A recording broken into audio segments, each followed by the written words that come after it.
The French President Emmanuel Macron has claimed the door to the EU will remain open to Britain during Brexit negotiations that they get underway next week. Speaking in the gardens of the Élysée Palace in Paris in a joint press conference with Theresa May, Macron made it clear that he respected the sovereign decision of the British people. However, until negotiations come to an end, there is always a chance to come back. Il ne m'appartient pas de savoir s'il faut revenir ou pas sur cette décision. Du point de vue des pays membres de l'Union européenne, tant que la décision d'organisation, évidemment, de cette sortie n'est pas achevée, il y a toujours la possibilité de la rouvrir.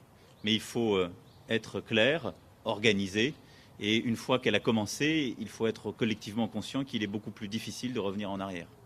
Mr. Macron, who represents the wing in French politics that believes passionately in a more European identity, always believed a much deeper EU integration on defence and finance. Ahead of a critical session of the Brexit subcommittee on Thursday, Chancellor Philip Hammond and Business Secretary Greg Clerk are pushing hard to ensure that the UK is seeking a job in a business-first deal.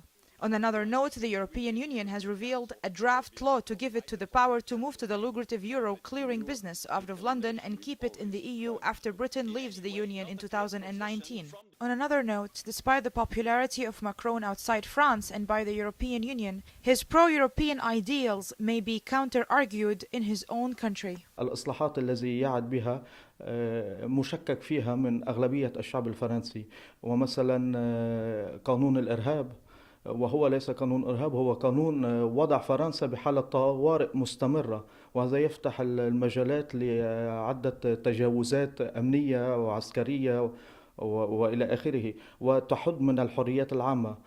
Trillions of euros are handled through clearing houses every year, mostly through London. The UK is the only place that can guarantee financial stability with the lowest possible cost implications.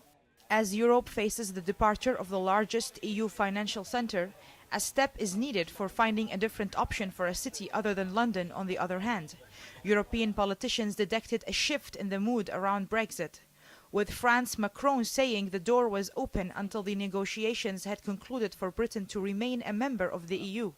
But once done, however, Brexit would be difficult to reverse. Ce sont des discussions qui seront longues et qui seront complexes. Donc ne nous racontons pas d'histoire. Ce sera long et ce sera compliqué. Theresa May is to be told that EU will take a year to draft a new mandate for its chief negotiator, Michel Barnier, effectively killing the Brexit negotiations, if she insists on discussing a future trade relationship at the same time as the UK's divorce bill. European Union leaders meeting next week will agree to boost cooperation in the areas of security and defense and express support for global trade and the Paris Agreement on fighting climate change, according to a draft joint statement. The EU leaders will convene in Brussels on June 22-23 in the same week that long-awaited talks on Britain's exit from the bloc are due to open and begin in the biggest setback for European integration in 6 decades. This is Farah Al-Hashim reporting for KTV2 News, Paris.